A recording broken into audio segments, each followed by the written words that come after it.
When the British Army goes to war, first in the field are the sergeants.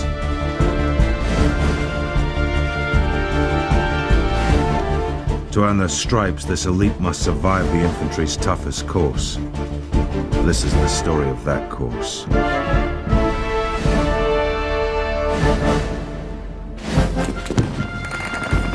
Tonight on Battle Stripes, 2 sections baby John Reynolds encounters Star Wars. Fire!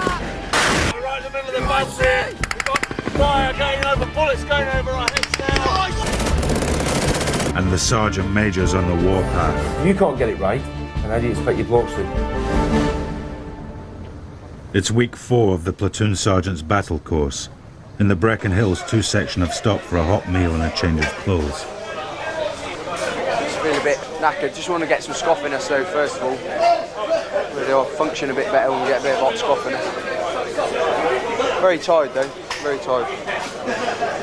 Be nice to hopefully get some fucking dry kit on later on tonight. Later this evening, 2 section will launch the most dangerous operation of the course so far. John Reynolds, the youngest man, will be in charge. Back in camp, the Sergeant Major prepares for tonight's operations at the ammunition store. Right, rocket balloon power here says 33. Where's the extra? If you look further down, sir, you'll see an addition to that. 90, that's right. That's what I saw this morning, yeah. Okay. Tonight's attack will use 12,000 7.62mm overhead machine gun rounds, 30 L2 hand grenades, and 10,000 rifle and submachine gun rounds, all live ammunition. Now, each gun will end up with 4,000 rounds, right, per platoon. Yeah. The remainder, and the actual 3-point breakdown, will go to the platoons. Right. Right. Live attacks, or field firing as we call it, is critical to training. I mean, you can do all the sort of, blank firing, simulated firing, but there is no substitute for live firing. We don't go around injuring people and picking them up later. We shoot to kill. Yeah, and at the end of the day, hopefully we're never going to come to that. But you have to train for that aspect. During tonight's live attack, the pressure will be on 2 sections baby, 26-year-old John Reynolds. People I've known who's come on the course before and have failed from being young, they've been told that they're either immature. So I had that worry when I come down that they're going to look at me straight away as being young. Am I experienced enough to do the course? In my own mind, I believe 100% that I am experienced enough to become a platoon sergeant now. Before getting here, it did play on my mind, thinking that it's going to be a downfall for me before I even get here. But it didn't seem to be. No one's been worried about my age whatsoever. John must command 2 sections 10 men as part of a 30-man platoon attack. They must move along the river, through dangerous enemy territory, and attack a bunker, all in total darkness.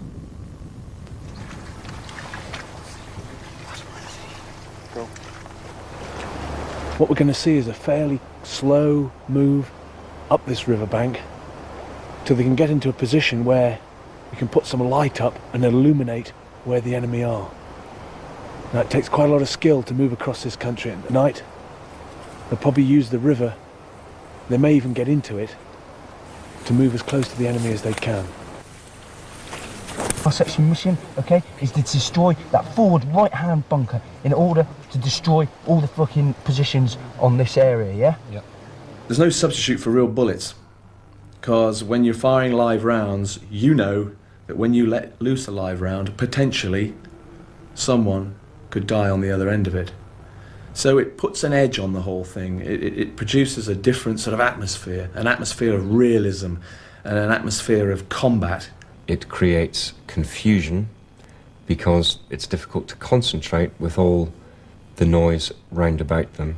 If you add to that the fact that they're tired, hungry, wet, cold, confused, under pressure, it helps to see if they've got what it takes to block out what's not required, concentrate and focus on what they need to do, and get on with it.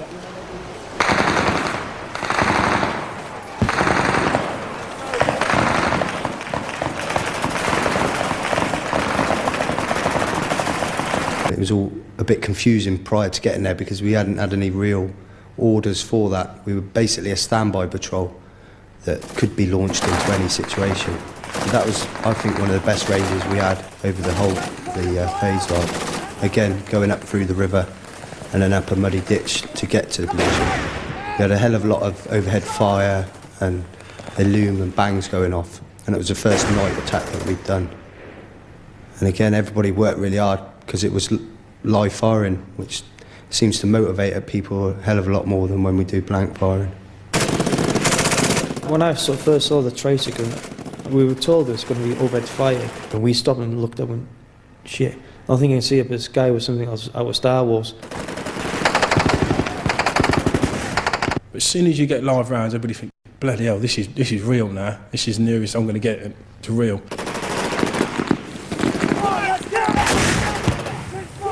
It's a good adrenaline rush, yeah, and that's why you just go for it. You just go for it because it's so real, and it's the closest thing, like I said, you're going to get to it. So you just go for it and get max out of it. I mean, max. Come on, let's get them up there! Get up! Don't push me! I'm not! Gus! Left down position! Gus! Come on, in front of me! 2 section have moved down the river. John Reynolds sends 2 men forward to destroy the enemy bunker with live grenades. With covering machine gun fire overhead, they must crawl 300 metres. I'm right in the middle of the bus here. We've got fire going over, bullets going over our heads now. We've got a section on my left now. They're just about to assault the second position. 2 section here, just taken out bunker on my right. There's lots of light up in the sky. We've illuminated the battlefield so you can see what we're doing. What they've got to do now is to keep the momentum going. We can't afford a lull now. We're seeing dumps out here in the open.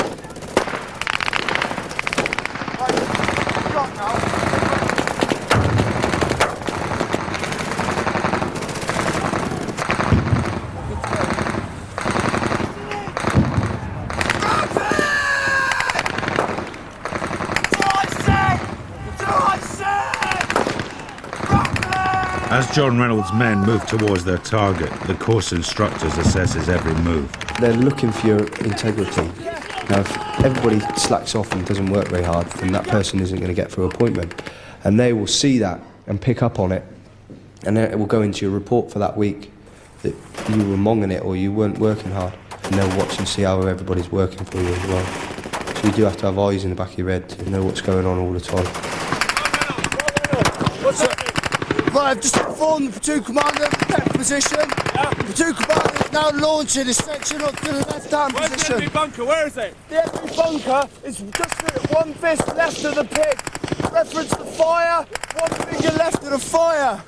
Okay, so the enemy position. You're to fire support. We're suppressing that now. The section going to go around left or right? They're going around left up the river and then assaulting that position there. Okay, got it. Once that position's taken, then the platoon commander's going to decide who's going to take that position. Okay. More than likely be them, he said. Right. Well done. The grenade party have reached the enemy bunker.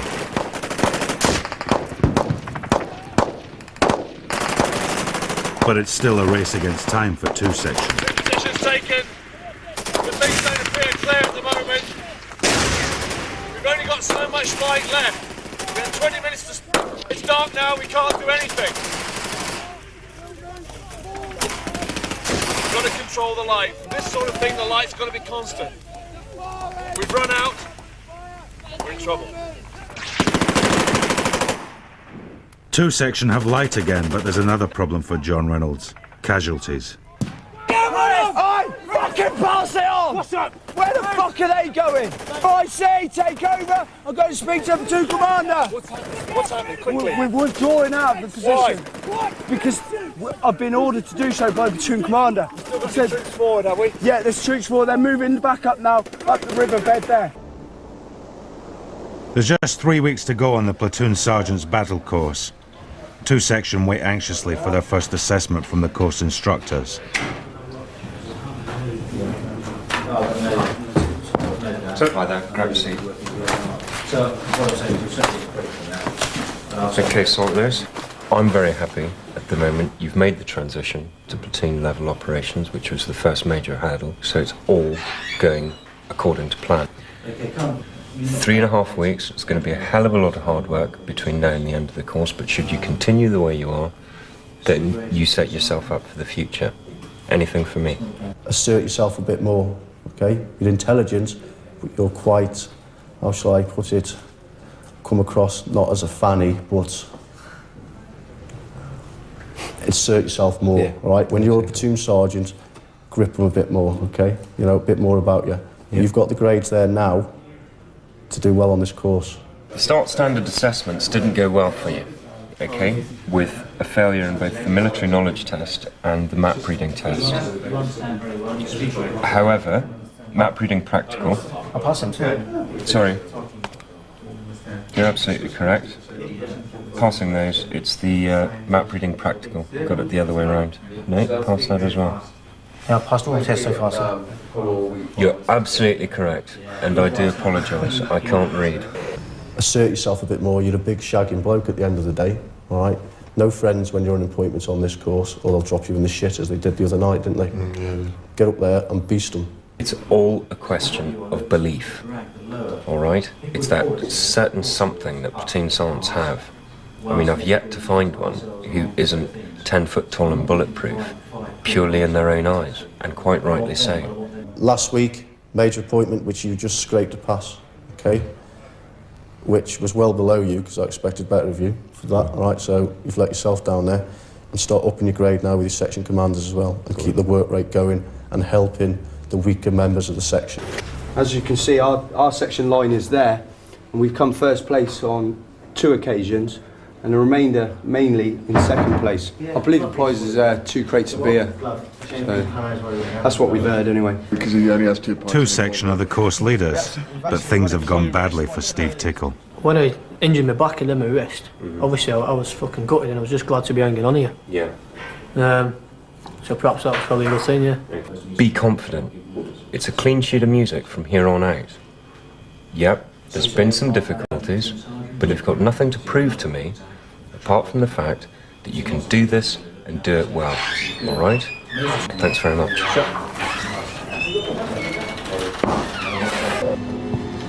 Steve Tickle has been given a chance to redeem himself. He will lead 2 section on the toughest test of the whole course. Oh, the fun dance. Basically 17k route march, come run. 4.5 hours to do it. Up the penny fan and the various hills surrounding. Going as a section. I'm doing section commander tomorrow. It's a big one for Steve because on his 5 miler at the start of the course he didn't do too well. He had back problem, so he's got to sort of like try and prove himself now, getting up and down the hills. I think that's why he's been put section commander, so he can prove that he can lead from the front, fitness wise as well. It's quite hard endurance wise because it's all at the mountains and it's quite rugged terrain, and also there's a few rivers and streams to cross as well, so we're going to have wet boots and wet feet, which is going to play havoc as well, especially when we're coming down the mountains. The ball's in my court, innit? I mean, I'm not bothered at all. I'm just going to do the goods and do as best as I can. I mean, that's all I intend on doing. So do my best as I can, and then hopefully they'll switch fire onto some other poor bugger. That's all I can do, really. Yeah, doesn't bother me. Just keep going. After a rare night in their own beds, 2 section will face the test they dread the most, the fan dance. For Steve Tickle, it's make or break. The first hurdle is a timed kit inspection at dawn. You're now going over your 15 minutes. Every minute you're over now will be added onto your time.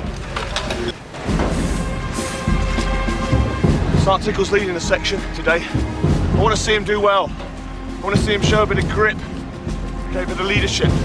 Up till now, he hasn't really shown that bite. With a 30-minute time penalty from the kit inspection, Steve Tickle is already in trouble.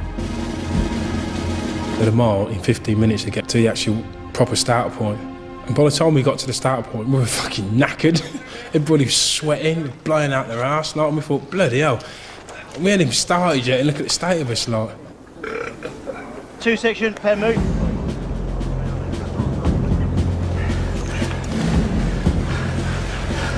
Get away, please.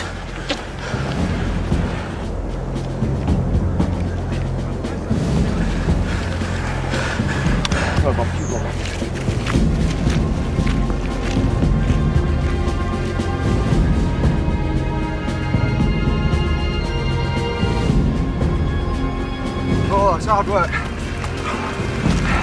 I was actually given the privilege of being the radio op.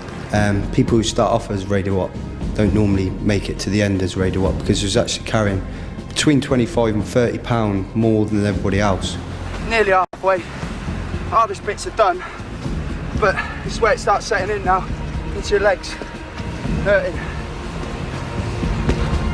To make up the time penalty, Steve Tickle must force his men on. Well done, Blair, let's go! 1, 2, straight, keep them up! 1 and 2, we're doing well. Dig deep, well done. Okay, guys, 30 seconds. Let's walk past the road. But as soon as we stopped for a drink of water and that, I had cramps setting on my thighs. I've never experienced it before, and it's quite painful. I can vouch for that. Right, 30 seconds. Lads were complaining all over the place that the legs were seizing up, the cramps had set in, and I was in the same boat. Come on, lads, let's get fucking going. Freaking hell, they destroyed me a bit. 10 seconds, 2, 10 seconds. Coming up, tea and sympathy from the Sergeant Major. Right, so get a fucking grip. And 2 section hit the pain barrier.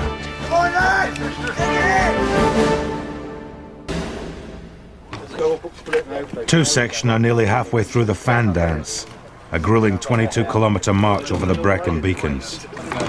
It's bloody hard work, you know, trying to climb uphill with all that weight, and it's a damn sight harder coming downhill with all that weight and all the shock and stress that it's causing on the muscle groups and the body and the body structure as well. And that's what breaks them.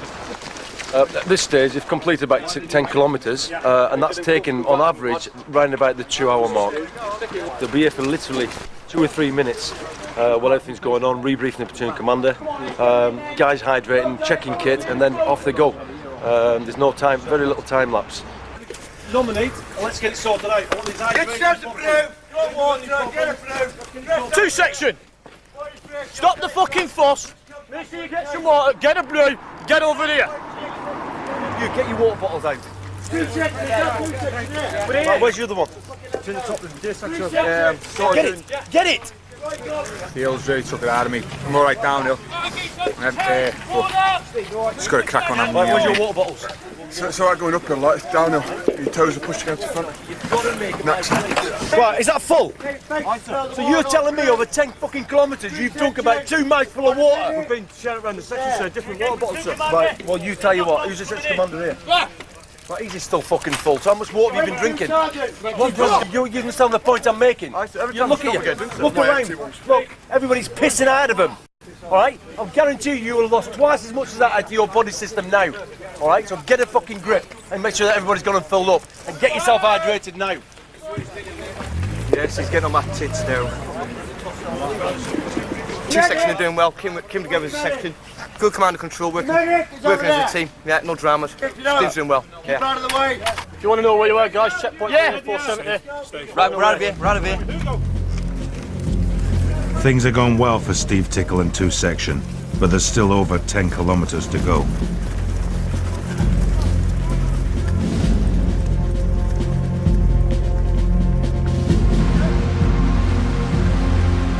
Seven kilometres ahead, Course Commander Major Ken Hames arrives at the next Gurkha checkpoint.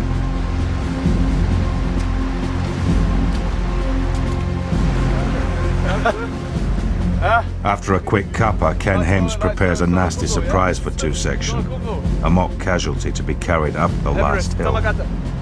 When they first see this thing, they're going to think, oh my God, I've got to carry a casualty now for how many kilometres, I don't know. In battle, there's no time to sort of muck around and have a discussion. You've got to get on with it. And if you've got casualties, all you can do is grab hold of them and get them out as quickly as you possibly can. And it's exhausting and tiring. Right, hey, 2 section, I guess 114 here, lads. But if you were a casualty, you wouldn't want to be left behind, would you? Okay. 1, 2, 3, up. Come on then, get in here and get it sorted. My sense of humour had gone out the window at that stage because I didn't realise. I knew he was getting a stretcher, but I didn't realise it was going to be that heavy. And I didn't realise the hill was that steep actually to get up either. Sorry, nice and easy. Come on, guys, fucking do it. Dig it in. The stretcher weighs over 12 stone, and there's still over 4 kilometres to go. Uses up too much energy. Save your noises for your love-making over the weekend, fellas. Fucking no chance that cut off us. Nice and easy. Keep a steady plod going. Short and shot! Sergeant Tickle is doing well. As far as I can see, he bit of a silent assassin, I think. You know, on the quiet. Come on, then, you people at the front, just fucking off. Get back here, you outpost. There's nothing wrong with seeing the section commanders. All the section policies on a stretcher. Which I haven't fucking seen yet. I'll show you. Let's get ready to fucking go to. Come on, push. Get on the right, go me. Two on the left, two on the right. Even two sections' strongest men are suffering. I've never ever got a cramp like that before in my life, because it was that hard, physically knackering. Like, there's no way I'm going to drop out. I'm just going to keep going. If need be, I'll collapse first, then they can fucking take me out. Like. Come on, lads, heads up. Change. Your body just drains. It's not like an exercise which is over with fast and you're panting at the end of it. I mean, it's something that really drains you. Drains your body completely, I think. Come on. You should be inspiring these men, not me. Come on. Yeah, you're the leader. You're on two! Get behind the bloke in front of you. Hold on, two! Dig deep! Yeah, guys working hard. Alright, climbing this now, we're downhill then, that's it. Alright, it's a good effort by everybody at the moment. There's nobody jacking, which is good. Come on, push from the back as well, lads. Well in one. We're going to gain some height at some stage, are we? The last agonising climb, and time is running out for Steve Tickle and his men. Listening, you can see him over the brow. You've made up a killing, you. 15 minutes you've made out. Oh, come on, pump it out. Stop. Come on, dig into it. Come on, Sergeant Tickle, you can do it. Come on, guys, dig in, lean into it. Show them what you got. Carrying a bad back injury from earlier in the course, Steve Tickle must take his turn and lead from the front. Someone get ready on this side. Someone take the left. Tickle, come on, dig in. Someone get this side. I was saying to myself, you've got to get on them stretches. I mean, that's just not why they're not everyone else doing the work. And the lads just said, no way. You're not going to fail this fan dance. Get on with it. Just push yourself ahead. Come on, Trey! Get up! Stop! Listen to what the platoon sergeant says, listen to what the platoon commander says. Just do it. Come on, push it, push! Let's go, push! Get some guys into the back, fellas. Stop fucking pulling the thing down, get underneath it! Work for each other. Keep calm, fellas, or calmish. Well done, you fuck. Well done, go on, drive it on. That's it, that's what it's all about, a bit of teamwork. Come on, that's good. Come on! 20 metres, two sections. Well done, starter man. That's hurting nice, isn't it? The legs are locking up here, lads. Well done, fellas. Come on, keep going, fellas. Shot! Come on, mate. Right, two. That's 3 hours, dig deep. Yep. 1 and 2, doing well. Dig in, fellas, that's fucking good work. Good. Change! Come on. Go on. Get coming off, Dan! My legs are fucked. Cramping with every step, so I'm not looking forward to the drive home tonight. That'll be hard work. 1800 to go now, though. Less than 2 kilometres and 15 minutes to go. One last push. Stop fighting around on the fence. Get over it.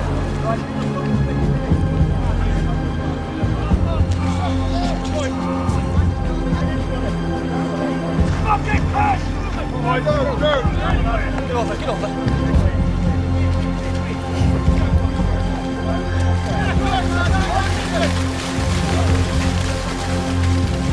Steve Tickle has got 2 sections to the finish. They must now wait to find out if they've come in on time. Keep quiet! That was all right.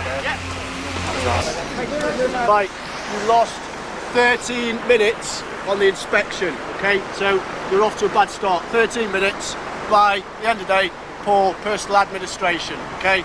You did that in 4 hours, 13 minutes, plus the 13-minute penalties, 4 hours, 26 minutes, so you passed. That is to test your determination and sheer effort and how you work together as a team. Yeah, to see if you've got the mental ability and the drive to get you over that 17 kilometres, which you all did. Okay? One section, Okay, solid tickle, you passed that, right? Strong, you deemed yourself for the 5 miler, you've passed one now, okay? That's what I expect to see. You still need to be more forceful. However, a lot of effort there. You know, you've got 3 weeks now to work your bollocks off. The ball is in your court. Happy? Very happy. I passed that with a strong pass. Nice fucking down on you guys, alright? Just all fucking work your tits off. Fucking well in. I think there was about probably 5 millimetres in my foot that didn't have tape on. Everything else was white with tape, and that's where the skin peeled back. Footsore and weary, 2 section returned to base to examine their blisters.